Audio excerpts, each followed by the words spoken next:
ఈ ఒంటేరు వీరయ్య అనే అతను వాస్తవానికి మాచర్ల నియోజకవర్గానికి చెందినటువంటి వ్యక్తి. పిన్నెల రామకృష్ణారెడ్డి గారి మీద మొన్న పెట్టినటువంటి కేసులో is also an accused. Bail మీద బయట ఉన్నాడు.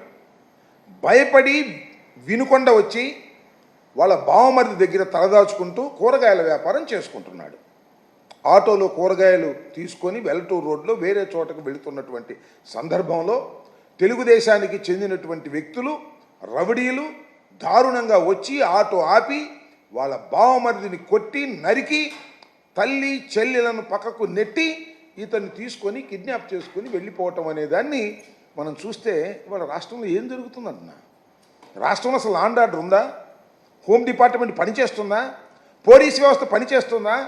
నడి రోడ్డు మీద వినుకొండ లాంటి సమస్యాత్మకమైనటువంటి నియోజకవర్గం.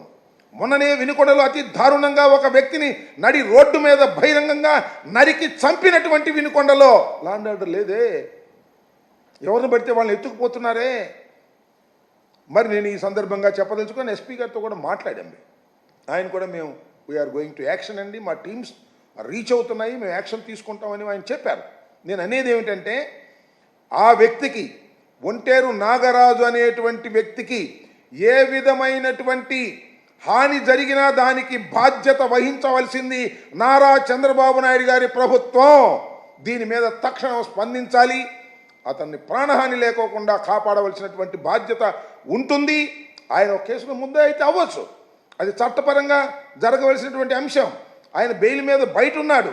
భయపడి వచ్చి వినుకొండలో తలదాచుకుంటున్నటువంటి సందర్భంలో మాచర్ల నుంచి వచ్చి వినుకొండలో దౌర్జన్యం చేసి ఆయన నెంబర్ కూడా ఇచ్చారు, ఏదో దాని పేరు ఏంటి, వెహికల్ నెంబర్ కూడా దానిలో ఉందని కూడా అది ఒకసారి వెహికల్ నెంబర్ కూడా అది ఎంతవరకు కరెక్టో, మరి నెంబర్ ప్లేట్ మార్చారో నాకు తెలియదు కానీ, అడ్డం తప్పుగా మార్చారో నాకు తెలియదు కానీ దాని నెంబర్ కూడా ఈ సందర్భంగా నేను చెప్పదలుచుకున్నాను.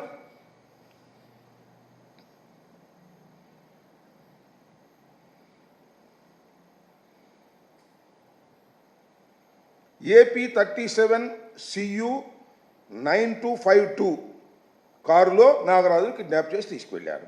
ఆ కిడ్నాప్ చేసినటువంటి ఉదంతాన్ని కూడా మీకు ఈ సందర్భంలో అక్కడ ఉన్నటువంటి అందుబాటులో ఉన్నటువంటి వారు దాన్ని వీడియో కూడా తీశారు.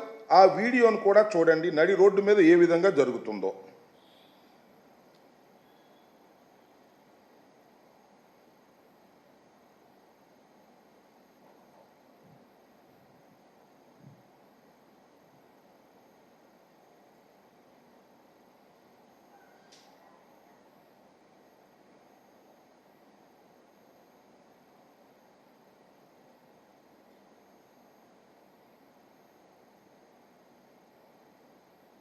అయిపోయిందా? తల్లి చెల్లి, ఆయన తల్లి, నాగరాజు తల్లి, నాగరాజు చెల్లి, నాగరాజు బావమరిది, ముగ్గురు కలిసి ఆటోలో వెళ్తున్నారు కూరగాయల వ్యాపారం చేసుకుంటూ. వాళ్ళ బావమరిదినేమో నరికారు, అతను పారిపోయాడు పాపం. తల్లి చెల్లి కాళ్ళ వేళ్ళ పడుతున్నా కూడా దారుణంగా ఈడ్చుకొని వెళ్ళి బండిలో ఎక్కించుకొని తీసుకువెళ్తే ఏంటి లా అండ్ ఆర్డర్ ఉండట పోయినట్ట ఈ రాష్ట్రంలో? అదేమంటే అసలు లా అండ్ ఆర్డర్ గురించి మీరు మాట్లాడతారా? రాష్ట్రపతి పరిపాలన విధించమంటారు 2 నెలలకే అంటే ఏమిటిది? నడి రోడ్డు మీద కిడ్నాపులు జరుగుతుంటే, నడి రోడ్డు మీద మటలు జరుగుతుంటే ఇది మణిపూరా, బీహారా, లేక ఆంధ్రప్రదేశా?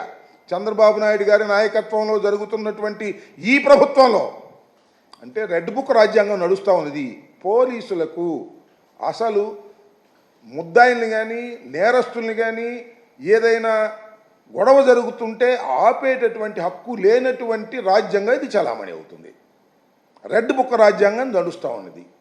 పోలీసు వారు ఎవరైతే ఉన్నారో వాళ్ళు తెలుగుదేశం పార్టీ నాయకులు ఏ ఆగడాలు చేసినా వాటిని కాపాడవలసిందే. వాళ్ళ జోలికి వెళ్ళటానికి వీల్లేదు, వాళ్ళేం అనటానికి వీల్లేదు అనేటువంటి సంకేతాలు హోంమంత్రి గారి దగ్గర నుంచి నారా లోకేష్ గారి దగ్గర దాకా అందరూ ఇస్తుంటే పోలీసు వారు మాత్రం ఏం చేస్తారు చెప్పండి? లేకపోతే కొంచెం ట్రాన్స్ఫర్ చేసేస్తాం, ఈ ఎస్పీని కొంచెం ట్రాన్స్ఫర్ చేసేస్తాం, ఈ సీఏని కొంచెం ట్రాన్స్ఫర్ చేసేస్తాం, మా వాళ్ళకి అనుకూలంగా మీరు ప్రవర్తించకపోతే మేము సహించాం అంటారు. ఇది జరిగిన తర్వాత ఎవరన్నా మర్డర్ జరగగానే ఒక 2 ముగ్గురునో పాపం ఎస్ఐలను సిఐలను సస్పెండ్ చేస్తారు. మొన్న అదే కదా జరిగింది. నంద్యాలలో మర్డర్ జరిగితే లోయర్ ఆఫీసర్ని సస్పెండ్ చేశారు. ఉన్నతాధికారులు ఏం చేస్తున్నారని అడుగుతా ఉన్నా. చట్టం తన పని తాను చేసుకునేటటువంటి పరిస్థితుల్లో ఇవాళ రాష్ట్రం లేదు. రెడ్ బుక్ రాజ్యాంగం నడుస్తూ ఉన్నది. తక్షణమే దీని మీద హోంమంత్రి గారు, పోలీస్ డిపార్ట్మెంటు తక్షణమే ఒంటేరు నాగరాజు ప్రాణాలను రక్షించవలసినటువంటి బాధ్యత మీ మీద ఉంది.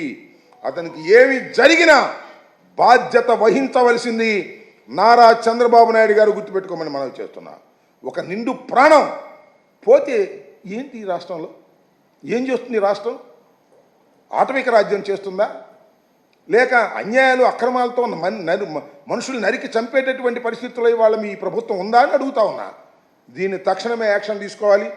ఇమీడియట్గా యాక్షన్ తీసుకోకపోతే చాలా దారుణాలు జరిగేటువంటి పరిస్థితి ఉంది. పోలీసు వారికి కూడా నేను మనవి చేస్తున్నా, అయ్యా 2 మాసాలైంది ఈ ప్రభుత్వం వచ్చి, మీరు కూడా మీ విధులను మీరు సక్రమంగా నెరవేర్చకపోయినట్లయితే చరిత్ర క్షమించదు మిమ్మల్ని కూడా మనవి చేస్తున్నా. కాబట్టి దీని మీద తక్షణమే యాక్షన్ తీసుకోవాలని కూడా ఈ సందర్భంగా నేను పోలీసు ఉన్నతాధికారులని ప్రభుత్వాన్ని కోరుతున్నా. తక్షణమే నాగరాజు ప్రాణాలను కాపాడవలసినటువంటి బాధ్యత ఈ ప్రభుత్వానికి ఉందని కూడా చెప్పదలుచుకున్నాను.